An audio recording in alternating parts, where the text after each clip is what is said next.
welcome back. We are here with another episode of the G.A.C. South Preview Show. It's a long title. I butcher that occasionally. But anyway, enough about me. Now we're going to talk about Howell North, and this is Coach Mike Freedline from Howell North in his second year as the head coach, taking over for Donahue after 86, 87 years. Yeah, I think so. Took over for the legend now, so yeah, pretty impressive to have to do that. I was going to say, no, we're just kidding, Bob. We love you. If you're watching, which I doubt because it's on technology, and he was not so much good with technology. No. But if you are, yeah, so be it. So how'd the first year go? Happy? Yeah, I wish our record could have been better, but had a lot of team players on it, so we had a lot of successes throughout the year. The record didn't end up the way we wanted, but had some tough games and ended in a horrible way in first round of districts. Thought we had Zumwalt West on the ropes and lost in extra innings. You did. I watched that. But, I mean, the fact you guys competed much harder than I've seen in the last couple of years. Like, it seemed like as the year went on, you guys played. It was clear that there was a direction the team was going. And in some of the years past, it seemed like towards the end of the year, some of the kids weren't as engaged. So it was good to see the competitive part of Howell North kind of kicking back in. So I'm sure that has a lot to do with you. I hope so. I think we're growing, and it seems with our lower levels, we're getting a lot more buy-in and stuff. Yeah. So that's just going to keep on trickling up to the varsity level as these kids move forward. So, yeah, I think we got some kids that want to be there and want to play hard and want to get to that next level. Oh, good. Well, let's talk about some of them. We're going to start with the one that no one liked to see hitting against. Every time he came up, I was like, I don't like you. Carson Howard was really good. Like, he was dominant all year. Every time he came up, he was a threat. He's coming back. He's only a junior. I had to look at that again. I'm like, he was really good as a sophomore, one of the better hitters in the conference. So you got him. He played third last year. You think he's going to stay there? Or? That's to be determined. We don't know. He's one of the best players, so he's versatile. He could play there. He could play shortstop. He could actually catch. He'll have to pitch for us. So he's going to just fill in where we need him to on those aspects of it. But, yeah, he is a great hitter, and he just knows baseball. And he's the one kid we were just talking about. A lot of kids just try to pull the ball. He doesn't. He'll hit it where it's pitched, and he'll find that right center field gap out there and just nail it. So that's what I love about him is he really takes his time up plate, looks for his pitch to hit instead of getting himself out like a lot of the others do. Well, you would think if other hitters would watch him go opposite field and he's hitting over 300 and they're not, it'd be like, hey, maybe I should do what he's doing. But that's what I try to tell them all the time. So if somebody can tell me how to get them to all buy into that, that'd be awesome. Well, after 25 years of coaching, I got no secrets for you. Some kids figure it out quicker. Maybe some of these other ones over the summer, they'll develop. They all have their own hitting coaches. Hopefully one of the hitting coaches is like, hey, there's this thing called right field. Yep. Might want to look into it. There's opportunities there. So besides Howard, returning hitters-wise, you have Stover, who got 92 plate appearances, but he's also, to me, one of your better pitchers, or he's your top returning pitcher, but I'm assuming he's going to play both ways. Oh, yeah. He'll be starting outfielder and then pitching, too. He'll be our probably number one, number two guy in the pitching. Just we'll figure out the rotation. But, yeah, he's a great hitter. His sophomore year, he hit 340, I believe. And then last year, he just got off to a slow start, but he finally picked it up at the end. Yeah. So he's going to continue on from what he did. So I think he'll be back way up there, probably number one or two hitter for us again. Yeah. So is he in center field? I forgot. Yeah, he'll be in center field. So he's in center. You have Howard on the field. Yeah. You got that much figured out. That's good. So let's stick with the outfield just for fun. We'll start in the outfield and work our way the other way. So Stover's in center. What are your options kind of left and right field?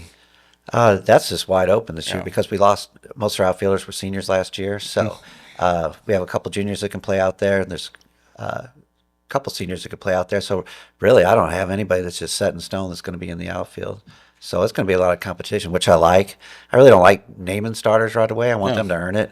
I think if kids go into the attitude like I'm the starting left fielder or whatever, they don't work as hard. So I like to keep it open and, hey, the best player plays. Well, it's good news for all the players coming in. Like, you put the work in, you develop in the offseason into the spring, you get playing time where last year maybe they didn't get to playing time. So hopefully got some opportunities there for you. On the infield, was it Jeffries? Jeffries had like 52 plate appearances. He played second base? Yeah, so Don played second base, and so did Luigi Bomarito. Lucci got hurt, so they were both battling out at second base, but both of them can play shortstop too. So they're pretty versatile in the middle infield. Like I said, we can move Carson Howard over there. There's a couple other juniors coming up that can possibly play the middle infield. Maybe one or two sophomores that might even make their way on up. So then on the corners, we still got Will Gorski, Braden Witherby, Owen Gonzalez that can fill the spots at first and third, and then also a couple juniors that are going to compete at those positions too. Good. Catching, I know you said Howard's a possibility. Other options? Yeah, that one's wide open on there. We did have some other guys in the lineup that have caught before, so we're just going to see how that goes. That one's the wide open spot because we had Luke Hewlett last year who caught about every single ending of every game, so that was hard losing him. So that's always the nice part. When you have a catcher that's consistent, you don't have to worry about it. But then when they leave, it's like it's a big responsibility being back there, handling the pitchers and communicate. Just that there's so much that goes into catching, from framing to throwing to calling pitch. Like, it's tough, right. And when you can have a catcher consistently, it's such an asset. So, and you guys looking for positions, catcher gets you on the field pretty quick. Oh, I know. And we've had so many good catchers through the years that to not have a solid one coming in that we know is going to be the catcher throughout the year is pretty tough. So that's what we're trying to figure out. And, competition, that's the best thing, though. We'll figure it out. So did you have, I don't know, who was your JV catcher last year? They're not returning this year. They're not returning, so it is wide open. Yes. Well, maybe that's good news for someone. So catchers to be determined. You seem like middle infield, you got a lot of guys returning opportunities. Stover in center, and then left and right is someone that can hit is going to end up in the lineup. Yeah, we got Carter Singler. He's going to be one of our pitchers, and he also can play first. He can play outfield. Eli Underwood's another one that can be out there. So, yeah, we have a lot of options. I think we have a lot of speed, too, to come in. Colin Hodgett's really fast outfielder, so he'll be able to put in some innings for us out there, too. That's nice. If you got center field locked down, they're going to cover a lot of the outfield. So if you can just find two guys that consistently put the ball in play and play their role, they got a chance to be on the field. And hopefully they catch the ball routine plays, but we'll figure that out. We talked about the mound a little bit with Stover coming back. You lost Mitchell, who was really good, and Stover. Your pitching last year in conference was one of the best 1-2 lineups that we saw. Like, consistently, their records don't show it, but as far as seeing them and watching them pitch, they were really good. Yeah, they kept us in the game. Our problem was scoring the runs, and along with everyone else. Yeah, and when you're out there on the mound and you can't give up hardly any runs, it's a lot of pressure and stuff. Mm-hmm. But they handled that pressure pretty good, and our defense was pretty good. It was just trying to get those runs in on it. But yeah, so we'll have Carson starting, then Logan Moles, a returning senior who pitched really well last year. So he'll be another starter or come in relief. We'll figure out who's going to be 1, 2, 3, and 4. Yeah. And then Cameron Burris is the junior. He pitched all last year as a sophomore for us. Didn't see a lot of the conference games, but he did great all year. 2.42 ERA. So he's going to be a big part of it. He's a big, tall kid that can knows how to pitch. He can overpower some kids, but he has that, like we were just talking, that secondary and third pitch for strikes that's going to get some people out. Well, at this point, velo's nice, and a lot of the kids are throwing harder. But the amount of kids able to throw curveball, changeup, slider, I've seen more split fingers lately than I don't know where that came back from Bruce Sutter, but it is interesting to see the evolution of pitching, and the hitters are going to need to adjust in some way. And I don't think hitters can continue to take first pitch curveballs down the middle of the plate. No, it's going to set them up for failure on that. So, they need to take advantage when they see a pitch to hit it and not guess on the pitches. You would think. But even last year was so predictable with pitchers some of the pitchers were throwing first pitch curve. Like, you knew it was coming. Our hitters would be like, well, I'm not swinging it. And I'm like, if it's in the middle of the strike zone and it's right, it was frustrating. It was kind of the opposite field situation you had of like, hey, hit it that way. I was more on if it's a hanging curveball, swing just for fun. Just give it a shot, Or you can take another pitch, and then it's 0-2, and you get one bad call, then you're coming back to the dugout being like, it's not my fault. And I'm like, yep. Then don't let the umpire make the decision for you. You get in those bad hitters counts, it's hard to hit. So I like being aggressive and stuff. I'd rather have them swing at a bad pitch than sit there and take 2 or 3 down the middle. Yeah, it's almost like you go up there with a bat for a reason. It's not just to hold it and look pretty. Yep. Although the bats do look a lot better than the bats we use. Like we The had old Black Magic. I know, yeah. Since first one, Black Magic I was think I like, still have one somewhere. oh, that might be worse. The Green East and Black Magic were pretty much the extent of everyone swung. But we only had like 1 or 2 bats per team. Well, I know. Our parents wouldn't buy us those nice shiny bats anymore. No. Well, why would they? Like, we all shared. And they lasted forever. With the Black Magic, still, Yeah, you could probably like go I take said. BP with it today. Maybe not today, it's cold. But I think I had a 34-33 too. A little bit heavier. now each kid has 3 bats, and they are pretty to hold and look nice, but not very effective if you don't swing them. I know, we need to get in the bat business. We should.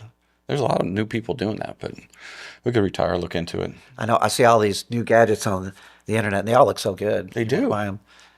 None of them probably work, but Well, no. There's almost like the player has to understand how to use these things or why to use them, but there's a lot of people. The oven mitt is the one I'm like, why didn't we think of that one? It's a like the sliding mitt thing. Come on. Whoever came up with that, great job. I'm jealous because that's. I don't know how we still have 10 fingers. Like, we were able to play, no issues. yeah. His dad pulled it out and said, get back in there. I jammed my finger. Well, here. Oh, fixed. I don't even think we had trainers when we were in high school. Not that I remember. I don't either. It was the coach and a Band-Aid said, get back out there. Pretty much. What we're trying to say is things have changed and we are older, which is good because we've got to see a lot, and there are a lot of like, we couldn't go up there with shin guards and elbow guards and No, there like wasn't any of that. no. And so it has changed, and making money off the kind of equipment like that is impressive. But the one thing we've talked about on the show, well, Baseball 101, I guess we haven't on this one, but the thing that has kind of died out after games, snow cones. Why don't we bring back snow cone machine in the dugout? I'd be for that. If you get a hit, snow cones for you. You know, I play better if we do something like that. Because little incentive-based program we got going here. If you get a couple hits, grape snow cone or cherry, but We started at Howell, then we'll pick it up at. hey, I'm not a Howell anymore, so I I don't know. think you started at North, and All right, well, come on. I will endorse it. But did you have a favorite flavor of snow cone? I'd have to go with the grape. Grape. I was grape. I was a grape. Occasional cherry. I think it was Eric Goff. We were talking about this, which for some reason we do often, but he went like 50-50. I can see Eric doing that. I know. He thinks outside the box. Someone said they put all the flavors in there, which I was like, that's just, No, you don't do that. why would you can't appreciate any of them if you do that, but that's okay. So snow cones at Howell North this year. Stop by and grab one. Any of the, I know you mentioned there might be some 9th graders, 10th graders compete, whether they do or don't, but any of those guys you want to mention or consider throwing out there, not to put pressure on them, but No, but let's let them battle it out when it comes up and Okay. stuff. So, like I said, I just like them competing and stuff. So I don't like naming people early. It makes, I think when you start to mention freshmen and sophomores, that really upsets juniors and seniors. It feels like they don't have a chance and stuff. So I like letting it all just play itself out. so the way and last year, first year, like running tryouts, different coaches have done this differently. And it's interesting to me because obviously I've only seen really the way Tony does it, which is the way he does it. But do you look at freshmen through seniors? Do you separate them for tryouts? Like how do you run tryouts last year? Yeah, we separate it. Now we might pull up 1 or 2 kids on there. I mean, we had 2 sophomores that were right away on varsity last year, but we had seen them play before. Yeah. And they came up as freshmen for a couple games too, so we already knew that they were there. But yeah, we'll pull kids up. I think this year we talked about we're even going to practice more with JV and varsity together and stuff, just to create more competition between them. I like it. And that's one thing, and you know from coaching and stuff, is when you coach varsity, you never get to see the JV play or the freshman play, especially JV, because you're playing opposites. So you don't get to know those kids and stuff. And so, and I think at Howell, you guys used to pull up 1 or 2 players every week just to see them, which I thought was a great idea. On Saturday games? Yeah. And so that's something I wanted to incorporate, but we said we're going to practice a lot. And then we got 4 coaches that are going to be able to do different drills and stuff and get the kids moving around more. So that's something we're going to try to pick up on this year. Eric Goff at West. I've talked to him, and because it's interesting to me, because I think one of the challenges, like you're talking about, when you're on varsity, JV's playing on the backfield, you can't see him. The C team, they're tough to see just because schedules and everything else. You're at practice, they're playing. So being able to give honest assessments and evaluate those kids and make them feel like part of the program. And Eric said the thing that changed for him was he started doing those Monday morning meetings where the program-wide ones, which I was like, that makes a lot of sense because then all the kids feel like they're part of the program and they're not separated. Yep. And baseball is such a difficult one to make those lower levels connect because when you're on the field, especially a C team, there's no way you can't. Now, I do like with JV, you got more coaches, you can specialize more, and all of them can evaluate everyone side by side and create that competition. So, yeah, that's like you said. I want it to make it feel more like family. Like we know everybody. And I coach softball, and we have just the JV and varsity, but we practice together. We really know all the girls in the whole program, and everybody knows everybody. It's great. So I know if I need a player, if a couple girls are down, I can bring up some for JV because I know how good they are. Yeah. Where in the past with baseball, you sort of have that separation. well, and they're comfortable with you. They're not walking into like, oh, I'm going to varsity. I don't know this coach. I don't know staff. I don't know the players. It makes it a lot easier transition if someone gets hurt, like you were talking about. Bomberio got hurt last year. Well, if you didn't have someone else and you need to go get the JV kid, that kid's already been on the field competing. You've seen him.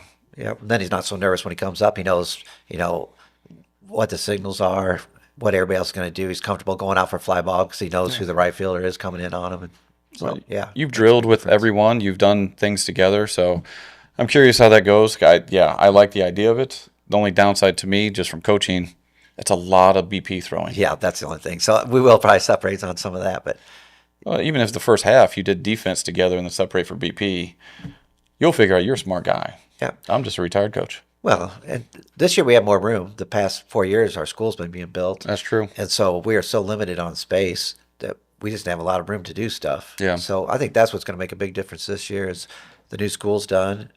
It's beautiful. It is. It's an awesome school. Brand new school, brand new football, brand new everything except they didn't touch the baseball and softball fields. The only thing they didn't touch, which really made me happy on that. So hopefully we're going to get some improvements on that. But we do have the football field we can use this year for turf. If we have to go later at night, we can turn the lights on. And then we also have 2 indoor cages in the gym, which is so awesome because at the old school, we had one cage and it was in the wrestling room. So we never got to use it before the season started. And I think that really hurt us, not being able to get some hits. We have contact days now that we could use before the season starts. So having those 2 indoor cages is going to make a huge difference for us. Yeah. Beckman, I was talking to Beckman. He was telling me about the new facility over there, and I'm like, that is surprising would be the word, being in the Howell district. As long as we have, I'm thankful for it. I'm happy for them. But for them to get lights and turf, I was like, wow, I'm very happy for them. And I just hope that the district understands, like at North, that's the same situation where you have the 2 fields. Right. It's the same as they had at Central. So to have that multi-purpose field for softball, baseball using turf makes a lot more sense than, squeezing everything on 2 fields. Yeah, so we're hoping that's going to be in our future next year or the year after. So we're banking on that, hopefully. So we'll see how it goes. I'm actually was going to drive by Central today after this and check out, see how it's going on their construction. So hopefully they get to be the guinea pig and we figure out what they like and didn't like, and then hopefully we get ours done. Oh, I hope so, because it definitely. Well, you were talking about just losing practice. Like Nick brought up, when you get rained out, even though, there's not a whole lot of rainouts, but like currently, if you get rained out on dirt, well, you have to reschedule, which then takes away a practice day. So you start losing practice days, which means your team's falling behind just from a practice standpoint because games show you what you need to work on, but then you actually have to have time to work on it. So there's a lot of benefits in the lights.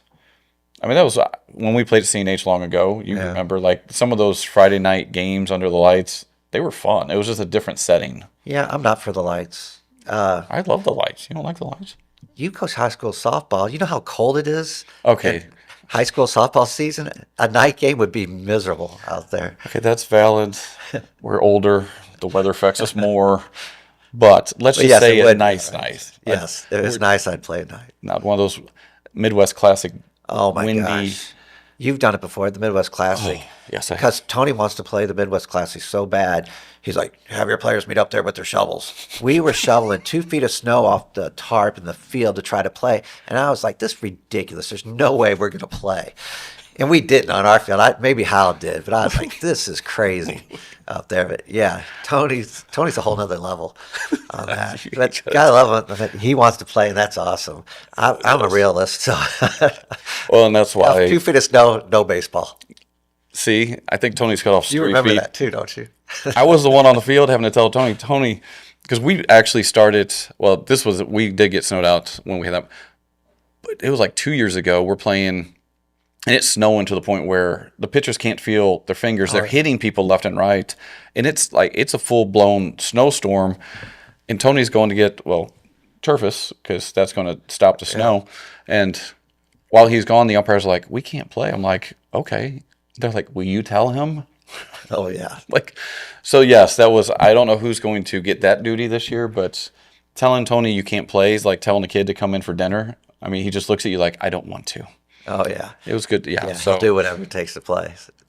And that's what he would not be good on turf, because especially if they had turf and lights at Howell, he'd be scaling at games at 11 o'clock at night. Oh, I'm sure he would. He had triple headers. Oh, he would be like a kid in a candy store with it. But for everyone else, it'd be like, we don't love baseball as much as you. Oh, having tarp duty, that would be great to get rid of. Last year, we only probably took the tarp off maybe 4 times. That year before, 4? We did that in one day. well, 2 years ago, I swear we did it over 30 times. Yeah. I mean, it was ridiculous how many times we had to put it on and off, on and off. That's one thing. If you graduate from Howell, you're good at tarp, because we do it before school, after school, in the dark, in the wind, in the rain, in the snow. The best part is the kids, the freshman stuff, they're so excited to get to do tarp duty. Then after they do it one time, they're like, this is as fun as I thought it was going to be. No, it's not. Especially after one gets launched in the air. That's the best.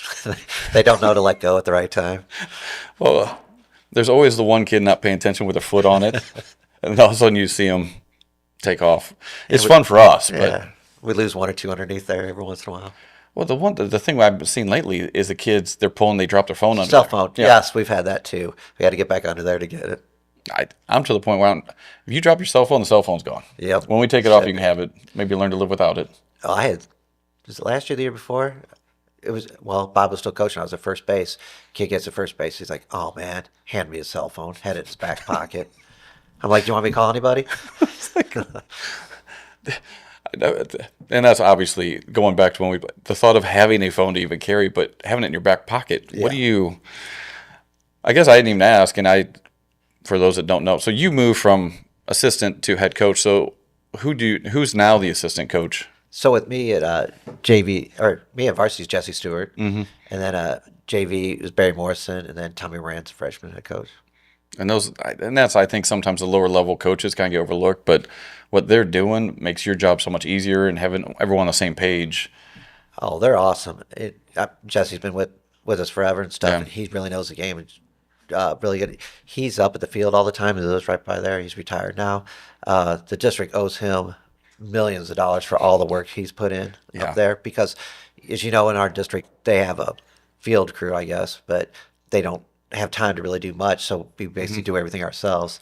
And he just puts in so many hours. And then with Barry Morrison and Tommy Moran, they just love baseball. They have just been gung-ho, ordering the jerseys, getting stuff organized. We started weightlifting program. That's awesome. So this year we get there. We have Monday, Wednesday, Friday weightlifting at 6 a.m., 6 to 7.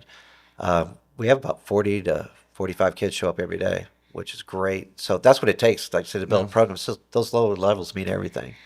And and we meet and work consistent throughout all 3 levels, the same signs, the same way we run it and stuff. So the kids know what's expected as they move up. That's such a huge. Those transitions are easy. You still going with the signs, or you do with the numbers? I do numbers, but Numbers? I do something different. You don't have to give away your secrets, but Yeah, we do numbers. We don't do wristbands, but I do numbers. there is a definite shift from. I don't know. I know Tony still does signs. I'm trying to think of anyone else. Any other team we play does signs from third. I can switch to signs. I mean, we do have signs if I want to switch to just your normal signs. But I just hated the wristbands. They take forever and stuff. Yeah. So we do numbers. They have to memorize numbers and stuff. So yeah. Well, it's not like you have 50 different plays. I mean, No, it's it's not really hard. bunt or steal, bunt and steal at the same time. hit and run, but I'm like, it's not like this complex. I mean, Tony has 42 signs because it's like you have the force balk, you have the log roll, you have the like. Tony has a lot. Yeah. And that's always, it's fun for me. He hates it, but at the beginning of the year when he's giving signs, kids don't do signs in the summer. Like Right. not most of them don't even do numbers. So he's going through these signs and he's used to doing it at a speed that Oh, is yeah. impressive. And the kids have no idea what's going on. So they'll miss signs and he walks over. He's like, "How are they missing this?" I'm like, "Well, we have to practice this more because Oh, yeah. They can't pick up on it. no, I mean, it just takes. I mean, Ty by senior year finally was like, "Okay, I think I understand," but it's fun. It's Tony's Tony, and I don't think he understands. One of the reasons that people stopped doing signs is because we were stealing signs so much Oh, yeah. that it was like, well, go to numbers.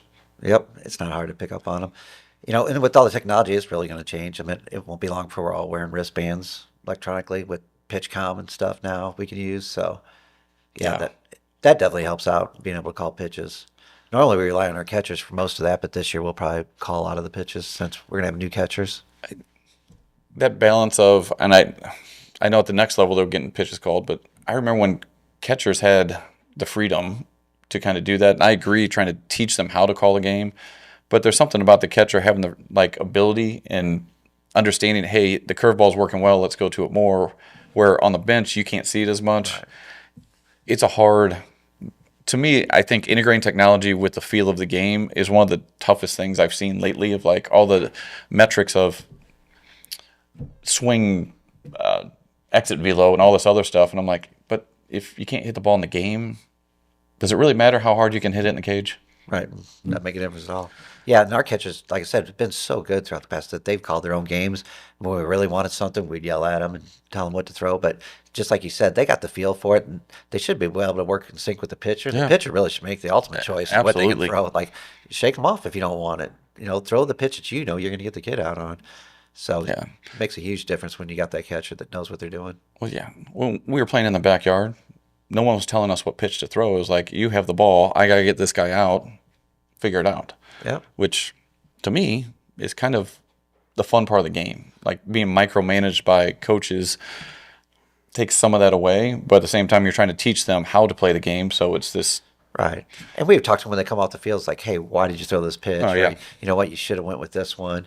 That's how they're going to learn. They're going Yeah. to get better at it and stuff. But yeah, I hate when I see coaches calling the entire game for them. It's like you just don't trust the catcher.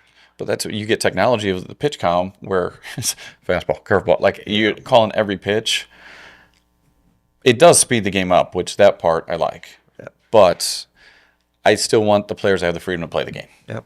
But the pitcher should ultimately be able to change the pitch if he wants to. He knows what he can throw the best. Like, Yes. if he's comfortable throwing a fastball, throw the fastball. Yeah, absolutely. I mean, that's what you should be doing, but I don't know.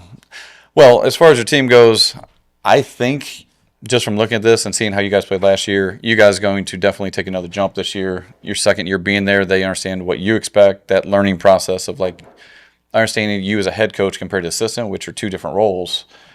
They have one consistent voice. I think you're going to compete in this conference. I mean, Howell has a ton of talent. Yeah. Zumwalt West has a lot of talent, especially picking up Pyle from Yeah. the portal, That's gonna definitely which help. I'm not the portal. I mean, family, and that's what people have said things to me about that family move, and I'm like, if that family would have moved to Columbia and played for Rockbridge, people are like, so what? If a family wants to move because hey, we want a different house, we want to live somewhere, Right. it is what it is. I mean, Yeah. I moved 3 times the past, yeah, 15 years and stuff. So that just happens. That's not a big deal. normal part of growing up. You move houses, and sometimes it's like, hey, we're going to go live. So be it. But I have so Pyle and Sissom have been hitting with my son.